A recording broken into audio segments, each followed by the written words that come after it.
Everyone, আমরা এখন দেখবো লেফট, রাইট এবং মিড ফাংশনটা। তো এখানে ফার্স্টে আমরা লেফট ফাংশনটা লিখে নিই।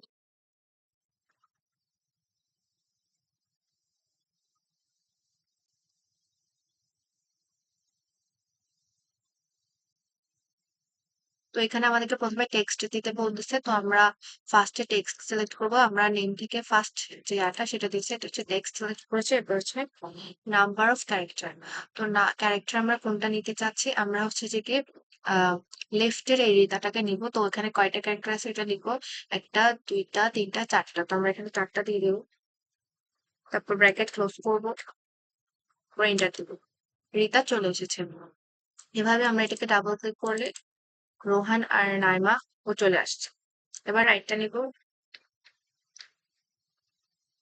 টেক্সট সিলেক্ট করবো আগে, তারপর নাম্বার।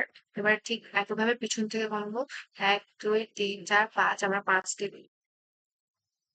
এবার ব্রেকেট ক্লোজ করে এন্টার দিলে সীতাটা চলে আসবে। এবার আমরা মিটটা করবো,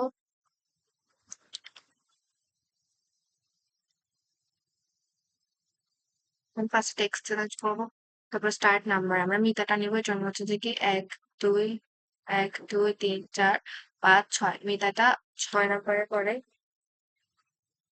স্টার্ট নাম্বার মানে স্মিতার স্টার্ট নাম্বার হচ্ছে এম, তাই 1 2 3 4 5 6। আর এরপর হচ্ছে যে কি নাম্বার ক্যারেক্টার, এখানে কয়টা ক্যারেক্টার আছে সেটা বলবো, 1 2 3 4, এখানে 4টা আছে।